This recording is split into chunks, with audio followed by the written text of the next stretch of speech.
ಯಾಕಂದ್ರೆ ನನಗಿನ್ನ ಮುಖ್ಯ ನೀವು ಸಂಘಟನೆ. ನಾನು ಮುಂದೆ ಕೂತಿದ್ದವರು ಅಷ್ಟೇ, ಹಿಂದೆ ಕೂತಿದ್ದವರು ಅಷ್ಟೇ. ಹಿಂದಕ್ಕೆ ನಾನು ನೋಡ್ಲೇ ಇಲ್ಲ, ಯಾಕಂದ್ರೆ ಎಲ್ಲ ಹೃದಯದಲ್ಲಿದ್ದಾರೆ. ಮುಖಂಡರುಗಳೆಲ್ಲ ಹೃದಯದಲ್ಲಿರೋದ್ರಿಂದ ನಮ್ಮ ಹೃದಯದಲ್ಲಿ ಪ್ರತಿಯೊಬ್ಬರು ಕಾಣ್ತಾ ಇರ್ತೀವಿ.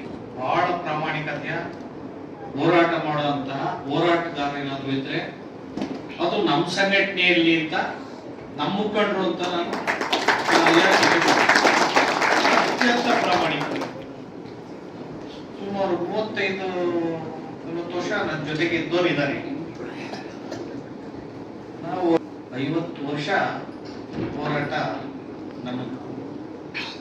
35 ವರ್ಷ ನಮ್ಮ ಜೊತೆಗಿದ್ದಂಥವ್ರು ಕೂಡ ಇಲ್ಲೆಲ್ಲ ಹೋರಾಟಗಾರರು ಎತ್ತು ಹೋಗದಂಗೆ ನಮ್ಮ ಜೊತೆಗೆ ಹೆಜ್ಜೆ ಹಾಕಿದ್ರೆ ಅದು ಪ್ರಕಾಶ್ ನೀಟಾಗಿ ಹೇಳಿದ್ರು, ಮಾಡ್ಬೇಕು ಅವ್ರ ಜೊತೆಗೆ ಇದ್ದೀರಿ. ನಾನು ಇಷ್ಟೇ ನನ್ನ ಉದ್ದೇಶ. ಹೋರಾಟಗಾರರು ಬೆಳೆದ್ರೆ, ಮುಖಂಡರು ಬೆಳೆದ್ರೆ ಸಂಘಟನೆ ಬೆಳೀತದೆ. ಸಂಘಟನೆ ಬೆಳೆದಿದ್ರೆ ಮುಖಂಡರು ಬೆಳೆಯಕ್ಕೆ ಸಾಧ್ಯ. ಆ ಕಾರಣದಿಂದ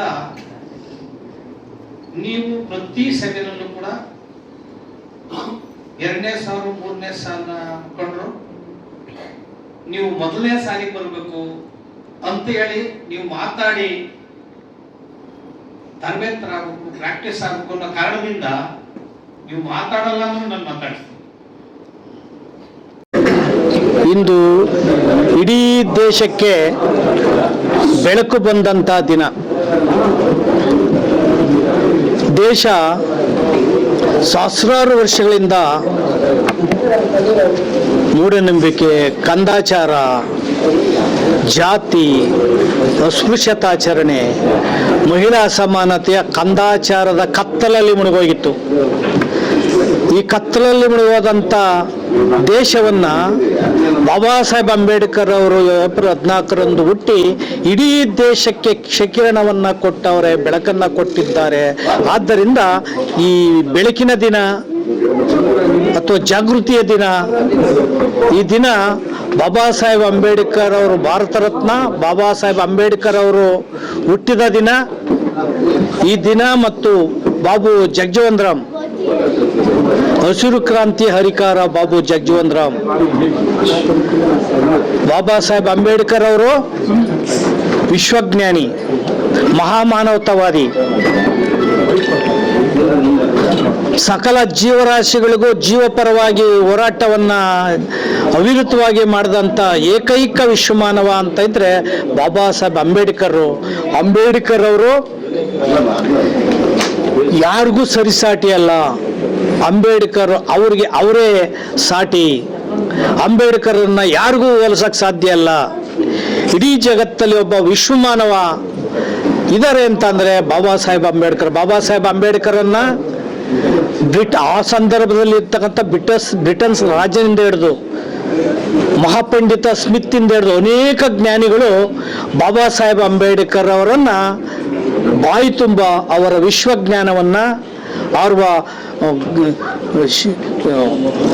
ಮಹಾಜ್ಞಾನವನ್ನ, ವೈಚಾರಿಕ ಪ್ರಜ್ಞೆಯನ್ನ ಹೊಗಳಿದ್ದಾರೆ. ಅದನ್ನ ಸಂವಿಧಾನದಲ್ಲಿ ಬಾಬಾ ಸಾಹೇಬ್ ಅಂಬೇಡ್ಕರ್ ಅವರು ತೋರಿಸಿದ್ದಾರೆ. 32 ಡಿಗ್ರಿಗಳನ್ನ ಮಾಡೋದ್ರ ಮೂಲಕ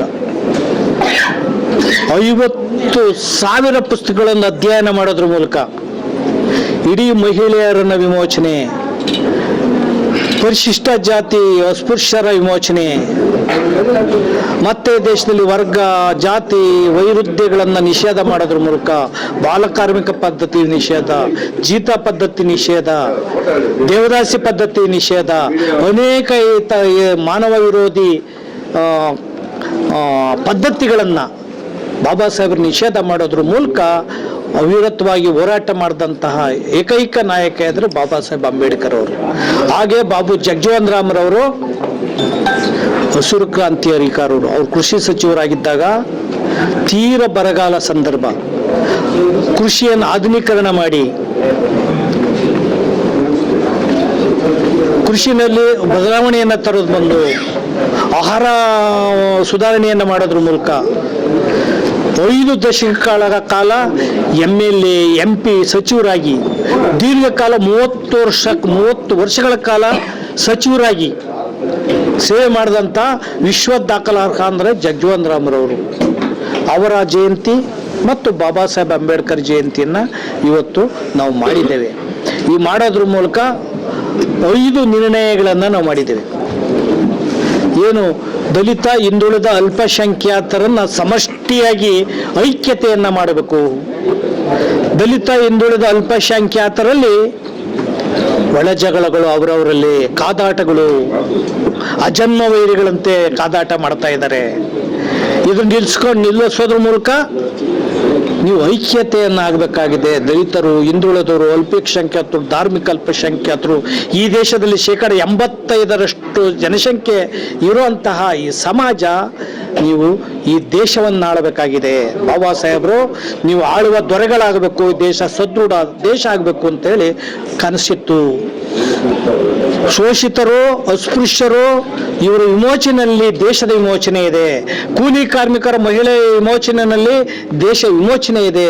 ಆ ನಿಟ್ಟಿನಲ್ಲಿ ದಾಸಂಸ ಮತ್ತು RPIB ಹೋರಾಟವನ್ನು ಜಾತಿರಹಿತವಾಗಿ, ವರ್ಗರಹಿತವಾಗಿ, ವರ್ಣರಹಿತವಾಗಿ ಹೋರಾಟವನ್ನು ಮಾಡ್ತಾ ಇದ್ದೇವೆ. ಎಲ್ಲರೂ ಕೂಡ ಒಗ್ಗಟ್ಟಾಗಬೇಕು ಅಂತೇಳಿ ಇವತ್ತು ಕಾರ್ಯಕ್ರಮವನ್ನು ಜಯಂತಿ, ಬಾಬಾ ಸಾಹೇಬ್ ಅಂಬೇಡ್ಕರ್ ಜಯಂತಿ ಎಂದು ಇವತ್ತು ಶಬ್ದವನ್ನು ಮಾಡಿದ್ದೇವೆ ನಾವು. ಈ ಶಬ್ದವನ್ನು ಮಾಡೋದ್ರ ಮೂಲಕ ಈ ಒಂದು ಬಹುಜನರ ಐಕ್ಯತೆಯ ಕಾರ್ಯಕ್ರಮ ಇಡೀ ರಾಜ್ಯಾದ್ಯಂತ ಇವತ್ತು ಏಪ್ರಿಲ್ 14ರಿಂದ ಮುಂದಿನ ವರ್ಷ ಏಪ್ರಿಲ್ 14ರವರೆಗೂ ಇಡೀ ರಾಜ್ಯದ ಹಳ್ಳಿಗಳಲ್ಲಿ ನಮ್ಮ ಸಂಘಟನೆಗಳು ಈ ಒಂದು ಬಹುಜನ ಐಕ್ಯತಾ ಸಮಾವೇಶನ, ವಿಚಾರ ಸಂಕಿರಣ, ಸಮಾವೇಶ, ಬೀದಿ ನಾಟಕಗಳು ಮಾಡೋದ್ರ ಮೂಲಕ ಜಾಗೃತಿಯನ್ನು ಮಾಡ್ತೇವೆ. ಅದ್ರ ಜೊತೆಗೇನೆ ಸಂವಿಧಾನದ ಜಾಗೃತಿ, ಜನಾಂದೋಲನ ನಾವು ಹಮ್ಮಿಕೊಂತ ಇದ್ದೇವೆ. ಇವತ್ತೊಂದು ದಿನ ಅತ್ಯಂತ ಸಂಕಷ್ಟ, ಅತ್ಯಂತ ಇಕ್ಕಟ್ಟಿನ ಸಂದರ್ಭ. ಇವತ್ತು ದಲಿತ ಚಳವಳಿಗೆ ಒಂದು ಸವಾಲು ಬಂದಿದೆ. ಆ ಸವಾಲು ಏನಂದ್ರೆ ಒಳ ಮೀಸಲಾತಿ. 35 ವರ್ಷಗಳಿಂದ ಒಂದು ಮಾದಿಗ ಮತ್ತು ಮಾದಿಗ ಸಂಬಂಧಿತ ಸಮಾಜ ಒಂದು ಇತಿಹಾಸ ದಾಖಲಾರ್ಹ ಹೋರಾಟವನ್ನು ಮಾಡ್ಕೊಂಡ್ಬಂದಿದೆ 35 ವರ್ಷ. ಅದನ್ನು ಒಳ ಮೀಸಲಾತಿ ವರ್ಗೀಕರಣ ಮಾಡೋದಕ್ಕೆ ಸಿದ್ದರಾಮಯ್ಯನಂತಹ ಬದ್ಧತೆ ಇಲ್ಲದಂಥ ರಾಜಕಾರಣಿಗಳು ಅಡ್ಡಿಪ್ರಾಯರಾಗಿದ್ದಾರೆ. ಇವರು ತಾಂತ್ರಿಕ ಅಡಚಣೆ, ಕೋರ್ಟಲ್ಲಿ ಸ್ಟೇ ಇದೆ ಅಂತ, ಯಾವ ತಾಂತ್ರಿಕ ಅಡಚಣೆ ಇಲ್ಲ. ಇವರೇನಾದರೂ ವರ್ಗೀಕರಣ ಮಾಡಿದರೆ ಸಿದ್ದರಾಮಯ್ಯರು ನಾಳಿಕೆ ಬಿದ್ದೋಗ್ತಾರೆ ಅನ್ನೋ ಗಾಬರಿ ಅವರಿಗೆ. ಅವರು ಇದು ಮುಂದೂಡೋ ಮೂಲಕ ನಿಧಾನ ಧೋರಣೆಯನ್ನು ಮಾಡಿ ಅವರು ಆದಷ್ಟು ದಿನ ಮುಖ್ಯಮಂತ್ರಿ ಸ್ಥಾನದಲ್ಲಿ ನಾನು ಮುಂದುವರಿಬೇಕು ಅನ್ನೋಂಥ ಅಪಾಪಿ ಸಿದ್ದರಾಮಯ್ಯನವ್ರಿಗೆ. ಅವ್ರಿಗೆ ಬದ್ಧತೆ ಇಲ್ಲ. 2013ರಿಂದ 2025ವರೆಗೂ ಕೂಡ ಸದಾಶಿವ ಆಯೋಗ ಇದ್ದಾಗೂ ಕೂಡ ಅವ್ರು ಮುಖ್ಯಮಂತ್ರಿ ಆಗಿದ್ರು. 5 ವರ್ಷ ತೆಗೆದೇ ನೋಡಲಿಲ್ಲ. ಈಗ ನಾಗಮೋಹನ್ ದಾಸು ವರದಿ ಕೊಟ್ಟರು, ಅವ್ರು 5 ವರ್ಗ ಮಾಡಿದ್ರು, 3 ವರ್ಗ ಮಾಡಿ ಕೋಟಿ ತಗಲಾಕ್ಬಿಟ್ರು.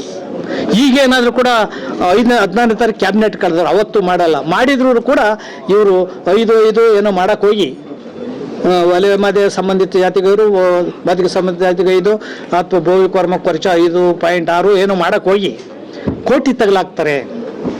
ಇವ್ರು ಇರೋವರೆಗೂ ಕೂಡ ಒಳ ಮೀಸಲಾತಿ ವರ್ಗೀಕರಣ ಆಗಲ್ಲ. ಒಳ ಮೀಸಲಾತಿ ವರ್ಗೀಕರಣದ ಹೋರಾಟ ಮಾಡೋರು ಕೂಡ ಬದ್ಧತೆ ಇರಬೇಕಾಗಿದೆ, ಪಕ್ಷಾತೀತವಾಗಿ ಹೋರಾಟ ಮಾಡಬೇಕಾಗಿದೆ. ಇದ್ರ ಜೊತೆಗೆ ನಾನು ಅತ್ಯಂತ ಒಂದು ವಿಚಾರವನ್ನ ತಮಗೆ ರಾತ್ರಿ ನಿದ್ದೆಗೆಟ್ಟು ಹೇಳ್ಬಾರ್ದ ಅಂತ ಹೇಳಿ ಆದರೂ ಕೂಡ ಹೇಳಲೇಬೇಕು ಸತ್ಯವನ್ನ ಅನ್ನೋದ್ರಿಂದ ಮಾಧ್ಯಮದ ಮುಂದೆ ನಾನು ಹೇಳ್ತಾ ಇದ್ದೀನಿ. ಏನಂದ್ರೆ ಅಂಬೇಡ್ಕರ್ ವಾದ ಅಂತ ಹೋರಾಟ ಮಾಡಿದಂಥವ್ರು, ದಲಿತ ಚಳವಳಿ ಅಂತ ಹೋರಾಟ ಮಾಡಿದಂಥವ್ರು, ಬುದ್ಧ ತತ್ವ ಅಂತ ಹೋರಾಟ ಮಾಡಿದಂಥ ಮುಖಂಡರುಗಳು ಇವತ್ತು ಒಳ ಮೀಸಲಾತಿ ವಿಚಾರದಲ್ಲಿ ಮೌನ ಆಗಿದ್ದಾರೆ. ಯಾಕೆ? ದಲಿತ ಚಳವಳಿಯ ಭೂನಾದಿಯಾಗಿದ್ದ ಒಲಮಾದಿಗರು ಇಂದು ಒಳ ಮೀಸಲಾತಿ ಕಾರಣಕ್ಕಾಗಿ ಕಳ್ಳು ಬಳ್ಳಿ ಸಂಬಂಧವನ್ನು ಅರಿದುಕೊಂಡಿದ್ದಾರೆ.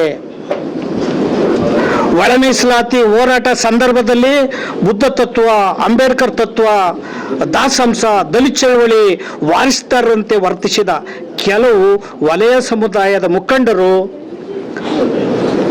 ಸಮಷ್ಟಿ ಪ್ರಜ್ಞೆಯನ್ನು ಕಳ್ಕೊಂಡಿದ್ದಾರೆ, ತೀರಾ ಸ್ವಾರ್ಥಿಯಾಗಿದ್ದಾರೆ. ತೀರಾ ಸ್ವಾರ್ಥಿಯಾಗಿರೋದ್ರಿಂದ ಈ ಒಲೆ ಮಾದಿಗ ಸಂಬಂಧದಲ್ಲಿ ಒಳಗೆ ದಲಿತ ಚಳವಳಿ ಸಂದರ್ಭದಲ್ಲೇನೆ, ಆರಂಭದ ಸಂದರ್ಭದಲ್ಲಿ ಇದ್ದಂತಹ ಈ ಸಮಾಜದಲ್ಲಿ ಇದ್ದಂಥ ಸಣ್ಣ ವಿರಸುಗಳು ಇವತ್ತು ಬೆಂಕಿ ಜ್ವಾಲೆಯಾಗಿದೆ. ಇದನ್ನು ಶಮನ ಮಾಡೋದಕ್ಕೆ ಯಾರು ದಲಿತ ಚಳವಳಿ ವಾರಿಸ್ತಾರೋ ಅಂತೇಳಿ ವಲಯದ ಸಂಬಂಧಿತ ಜಾತಿಗಳಿದ್ದ ಕೆಲವು ಮುಖಂಡರು ಮೌನ ಆಗಿರೋದ್ರಿಂದ ಬೆಂಕಿ ಜ್ವಾಲೆ ಆಗಿದೆ. ನಿಮಗೆ ಬದ್ಧತೆ ಇಲ್ಲ. ಸಿದ್ದರಾಮಯ್ಯನವರ ಸರ್ಕಾರದಲ್ಲಿ ಬಹುಪರಾಕ್ ಹಾಕೋದ್ರ ಮೂಲಕ, ಓಲೈಸೋದ್ರ ಮೂಲಕ ನಮ್ಮ MLC ಮಾಡಿ MLA ಮಾಡಿ ಅಂತ ಹೋಗ್ತಾ ಇದ್ದೀರಿ. ಏನು ಬಾಬಾ ಸಾಹೇಬ್ ಅಂಬೇಡ್ಕರ್ ಅವರು ಕಾಂಗ್ರೆಸ್ಸನ್ನ ಉರಿಯೋ ಮನೆ ಅಂತ ಹೇಳಿದ್ರು, ಬೆಂಕಿಯ ಮನೆ ಅಂತ ಹೇಳಿದ್ರು, ಅನೇಕ ತೊಂದರೆ ತಾಪತ್ರಗಳನ್ನು ಬಾಬಾ ಸಾಹೇಬ್ರು ಕಾಂಗ್ರೆಸ್ ಕೊಟ್ಟರು. ಅದೇ ಪಕ್ಷದಲ್ಲಿ ಹೋಗ್ಬಿಟ್ಟು ನೀವು ಮೈ ಕಾಯಿಸ್ಕೊಂತ ಇದ್ರಿ. ಇದು ಸರಿನಾ ಅನ್ನೋ ಒಂದು ಪ್ರಶ್ನೆ ನನ್ನ ಕಾಡ್ತಾ ಇದೆ. ಇವತ್ತು ದಲಿತ ಚಳವಳಿಗೆ ಅಭಿಪ್ರಾಯರಾಗಿದ್ದೀರಾ, ದಲಿತ ಸಂಘರ್ಷ ಸಮಿತಿಯನ್ನು ಚೂರು ಮಾಡಿದ್ದೀರಾ. ವರದ ಮಡಿಕೆಯಲ್ಲಿ ನೀರು ತುಂಬೋದು ಹೆಂಗೆ ಆಗಿದೆ, ವರದ ಕನ್ನಡಿಯಲ್ಲಿ ಮುಖ ನೋಡ್ಕೊಳ್ಳೋದು ಹೆಂಗೆ ಅನ್ನಂಗಾಗಿದೆ ನಮ್ಮ ಪರಿಸ್ಥಿತಿ.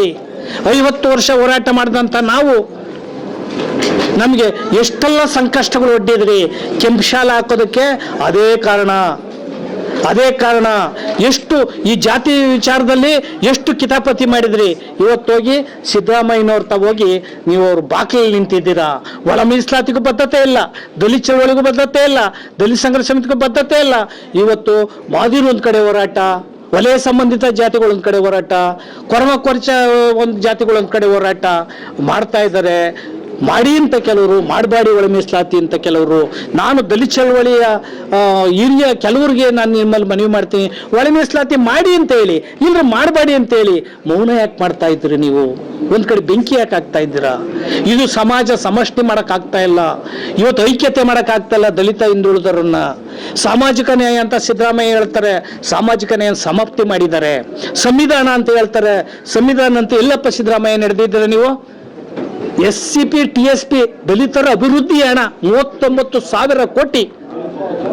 SCP TSP ಹಣ, SC SP TSP ಹಣ 3 ವರ್ಷದಲ್ಲಿ 39,000 ಕೋಟಿ ಸಿದ್ದರಾಮಯ್ಯನವರ ಸರ್ಕಾರ, ಸಿದ್ದರಾಮಯ್ಯನವರು ದುರುಪಯೋಗ ಮಾಡಿದ್ದಾರೆ.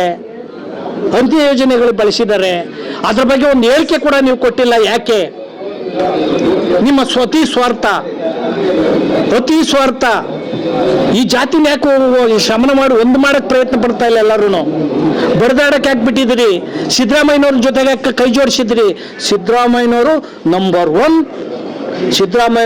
1 ದಲಿತ ವಿರೋಧಿ, ಸಿದ್ದರಾಮಯ್ಯನವರು ನಂಬರ್ 1 ವಲಯ ಮಾದಿಗರ ವಿರೋಧಿ, ಸಿದ್ದರಾಮಯ್ಯನವರು ನಂಬರ್ 1 ಹಿಂದುಳಿದ ಅಲ್ಪಸಂಖ್ಯಾತರ ವಿರೋಧಿ. ಕಾಂತರಾಜ್ ವರದಿ ಕೂಡ ಜಾರಿ ಮಾಡಲಿಲ್ಲ ಸಿದ್ದರಾಮಯ್ಯನವರು. ಅವರ ಸಮಾಜದ ಕುಟುಂಬ ಸಂಬಂಧಿತ ಸಹೋದರ ಜಾತಿಯೂ ಕೂಡ ಏನೂ ಮಾಡಲಿಲ್ಲ. ವಲಯ ಮಾದಿಗ ಸಮಾಜ ಕೂಡ ಏನು ಮಾಡಲಿಲ್ಲ. 19 ಬಜೆಟ್ ಮಂಡಿಸಿದ್ದೀನಿ ಅಂತಾರೆ. ದೇವರಾಜಸ್ಕಿನ ಹೆಚ್ಚು ಮುಖ್ಯಮಂತ್ರಿ ಮಾಡಿದ್ದೀನಿ, ದಾಖಲಾರ್ಹ ಮುಖ್ಯಮಂತ್ರಿ ಅಂತಾರೆ. ನೀವು ಇದು ಕೂಡ ದಾಖಲೆನೆ. ನಮಗೆ ಮಾಡಿರುವಂಥ ಸಾಮಾಜಿಕ ನ್ಯಾಯಕ್ಕೆ ಮಾಡಿರುವಂಥ ಅನ್ಯಾಯ ನಂಬರ್ 1 ದಾಖಲಾರ್ಹ. ಸಿದ್ದರಾಮಯ್ಯನವರು ನಂಬರ್ 1 ದಲಿತ ವಿರೋಧಿ. ಸಿದ್ದರಾಮಯ್ಯನವರು ಇರೋವರೆಗೂ ಕೂಡ ಒಳ ಮೀಸಲಾತಿ ವರ್ಗೀಕರಣ ಆಗಲ್ಲ. ಏನಾದರೂ ಮಾಡಿದರೂ ಕೂಡ ಅದು ಕೋಟೆ ತಗಲಿಕ್ಕಂಥದ್ದು ಅನ್ನೋ ಮಾತನ್ನು ಹೇಳೋದ್ರ ಮೂಲಕ ಒಳ ಮೀಸಲಾತಿ ಒಂದು ಜಾತಿಗೆ ಸಂಬಂಧಪಟ್ಟಿತ್ತಲ್ಲ, ಒಳ ಮೀಸಲಾತಿ ಒಂದು ಜಾತಿ ಸಂಬಂಧಪಟ್ಟಿತ್ತಲ್ಲ, 101 ಜಾತಿಗೂ ಆ ಜಾತಿಯ ಜನಸಂಖ್ಯೆಗೆ ಸಮಾನವಾಗಿ ಕೊಡಿ ಅಂತ ನಮ್ಮ ಒತ್ತಾಯ. ಆಯಾ ಜನಸಂಖ್ಯೆಯ ಸಮಾನವಾಗಿ ಕೊಡಬೇಕು. ಇಲ್ಲಿ ಕಟ್ಟಕಡೆಯ ಸಮಾಜ ಇದೆ. 101 ಜಾತಿ ಸಮಾಜದಲ್ಲಿ ಕಟ್ಟಕಡೆಯ ಸಮಾಜ ಏನು, ಆ ಸಮಾಜದಲ್ಲಿ ದಕ್ಕಲ ಸಮಾಜ ಇದೆ, ಬಂಗಿ ಸಮಾಜ ಇದೆ, ಮೋಚಿ ಸಮಾಜ ಇದೆ, ಮಾಸಾಳ ಸಮಾಜ ಇದೆ. ಈ ತರ ಸಮಾಜದಲ್ಲಿ ತೀರ ಕಟ್ಟಕಡೆಯ ಸಮಾಜಕ್ಕೆ ಒಳ ಮೀಸಲಾತಿ ವರ್ಗೀಕರಣ ಮಾಡಿದರೆ ಉದ್ಯೋಗ ಶಿಕ್ಷಣ ಸಿಗ್ತದೆ ಅನ್ನೋ ಒಂದು ಹೋರಾಟದ ತಿರುಳು ನಮ್ಮದು.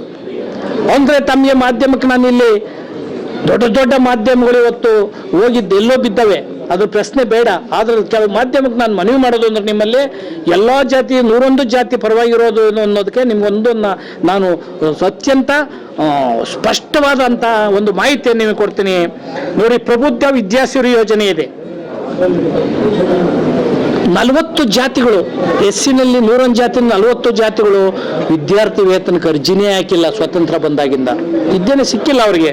ಇನ್ನು MBBS ಇಂಜಿನಿಯರು 40 ಜಾತಿಗಳಲ್ಲಿ ಒಬ್ಬರು ಕೂಡ ಇಂಜಿನಿಯರು ಡಾಕ್ಟರ್ ಇಲ್ಲ. ಇನ್ನು 41 ಜಾತಿಗಳಲ್ಲಿ 101 ಜಾತಿಗಳಲ್ಲಿ 41 ಜಾತಿಗಳಲ್ಲಿ ಒಂದು ಗ್ರಾಮ ಪಂಚಾಯತಿ ಕೂಡ ಸದಸ್ಯರು ಕೂಡ ಇಲ್ಲ.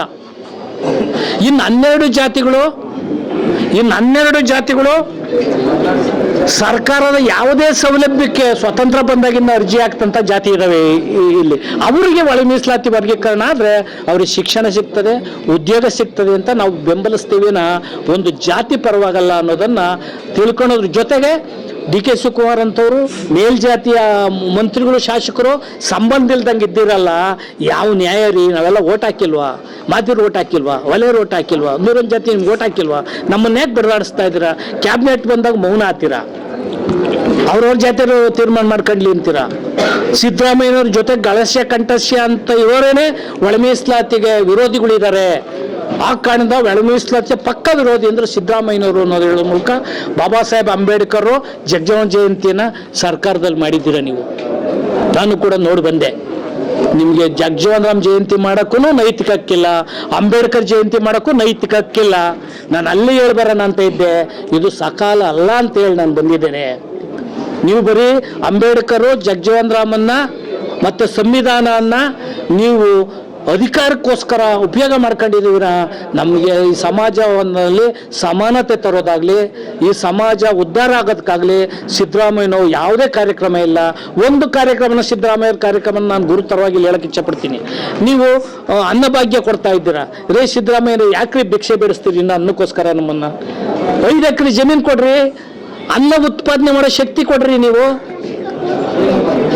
ವ್ಯವಸಾಯ ಪರಿಕರ ಕೊಡ್ರಿ, 5 ಎಕರೆ ಜಮೀನು ಕೊಡ್ರಿ, ಆ ಸಮಾಜವನ್ನು ಸಶಕ್ತರನ್ನಾಗಿ ಮಾಡಿ. ಇದು ಅಂಬೇಡ್ಕರ್ ಅವರ ನಿರ್ದೇಶನ, ಡೈರೆಕ್ಷನ್ನು. ಬಾಬಾ ಸಾಹೇಬ್ ಅಂಬೇಡ್ಕರ್ ಅವರು ಹೇಳಿರುವಂತಹ ಸಂವಿಧಾನದ ಆಶಯಗಳು, ಪರಿಕಲ್ಪನೆಗಳು. ಸಿದ್ದರಾಮಯ್ಯನವರು ಭಿಕ್ಷೆ ಬೇಡಿಸ್ತಾವ್ರೆ. ಮಹಿಳೆಯರಿಗೆ 2,000 ಕೊಡೋದು, ನಿರುದ್ಯೋಗಿಗಳಿಗೆ ಒಂಚೂರು ಕಾಸು ಕೊಡೋದು, ಆಮೇಲೆ ಎಂಡ ಬಾಡು ಕೊಟ್ಟು ಓಟ್ ಹಾಕ್ಸ್ಕೊಳೋದು.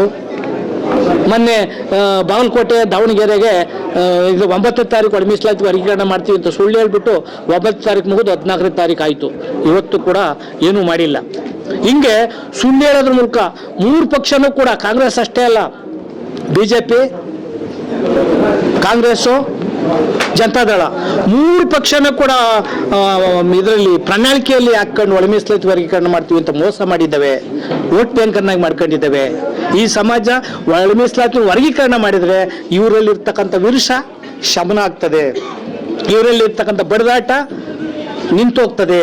ಈ ನಿಂತೋಗಬಾರ್ದು ಅನ್ನೋದ್ರಿಂದಲೇ ಇವ್ರನ್ನ ಜಗಳಕ್ಕೆ ಹಚ್ಚಿ ಬೀದಿಗೆ ಹೋರಾಟ ಮಾಡೋದು ಬಿಟ್ಟು ಈ ಹೋರಾಟ ಮಾಡಲಿ. ಇವ್ರ ಹಕ್ಕು. ನಾವು ಯಾರು ಹೋರಾಟ ಮಾಡಬೇಡಿ ಅಂತ ಹೇಳಲ್ಲ, ಮಾಡಬೇಡ ಅಂತ ಹೇಳಿ ಮಾಡಿ ಅಂತೇಳಿ. ಮಾಡಬೇಕಾಗಿರೋದು ಅಲ್ಟಿಮೇಟ್ ಆಗಿ ಯಾರು? ಸರ್ಕಾರ ಸುಪ್ರೀಂ ಕೋರ್ಟ್ ಆದೇಶ ಕೊಟ್ಟರು ಕೂಡ 7 ಜನ ನ್ಯಾಯಾಧೀಶರು ನ್ಯಾಯದ ವಿರುದ್ಧ ನಡ್ಕೊಂಡಿದ್ರಿ, ಸಂವಿಧಾನ ವಿರುದ್ಧ ನಡೆ, ಸಂವಿಧಾನ ವಿರೋಧಿ ನಡೆ, ಮತ್ತೆ ನೀವು ಮಾಡ್ತಾ ಇರೋದು ಅವೈಜ್ಞಾನಿಕ, ಅವೈಚಾರಿಕ. ಆ ಕಾರಣದಿಂದ ಸಿದ್ದರಾಮಯ್ಯನವ್ರ ನಡೆ, ಮುಂದಿನ ನಡೆ ವೈಜ್ಞಾನಿಕವಾಗಿರಲಿ, ಸಂವಿಧಾನಬದ್ಧವಾಗಿರಲಿ. ಇಲ್ಲದ ಹೋದ್ರೆ ನಿಮಗೆ ಕಪ್ಪು ಚಿಕ್ಕೆ ಬರ್ತದೆ ಅಂತೇಳಿ ನಾವು ನಿರಂತರವಾಗಿ ನಮ್ಮ ಸಂಘಟನೆಗಳು ಒಳ ಮೀಸಲಾತಿ ಆಗಲೇಬೇಕು ಅಂತೇಳಿ ನಾವು ರಾಜ್ಯದಾದ್ಯಂತ ತುಂಬ ತೀವ್ರತರವಾದಂಥ, ಉಗ್ರವಾದಂಥ, ಭಿನ್ನವಾದಂಥ ಹೋರಾಟವನ್ನು ಮಾಡ್ತೇವೆ. ಸಂವಿಧಾನ ಜಾಗೃತಿಯನ್ನು ಮಾಡ್ತೇವೆ. ಜೊತೆಗೆ ಈ ಐಕ್ಯತಾ ಸಮಾವೇಶನೂ ಕೂಡ ಮಾಡ್ತೇವೆ. 101 ಜಾತಿ ಅಷ್ಟೇ ಅಲ್ಲ, ಹಿಂದುಳಿದ, ಅಲ್ಪಸಂಖ್ಯಾತ ಮತ್ತು ದಲಿತ, ಈ ಎಲ್ಲ 85% ಇರುವಂಥ ಸಮಾಜ ಮತ್ತು ಎಲ್ಲ ಜಾತಿಯಲ್ಲಿರ್ತಕ್ಕಂಥ ಬಡವರನ್ನ ಒಟ್ಟಿಗೆ ಸೇರಿಸುವಂಥ ಹೋರಾಟ ಮುಂದೆ ನಡೀತದೆ. ಮತ್ತು ಮುಂದಿನ 2028 ಚುನಾವಣೆಯಲ್ಲಿ ನಮ್ಮದು ರಿಪಬ್ಲಿಕನ್ ಪಾರ್ಟಿ ಆಫ್ ಇಂಡಿಯಾ ಬಾಬಾ ಸಾಹೇಬ್ರ ಪಕ್ಷ ಇದೆ. ಅದಕ್ಕೆ ನಾನೇ ರಾಷ್ಟ್ರೀಯ ಅಧ್ಯಕ್ಷ. ನಮ್ಮದು ಒಂದು ನೋಂದಣಿಯ ಪಕ್ಷ.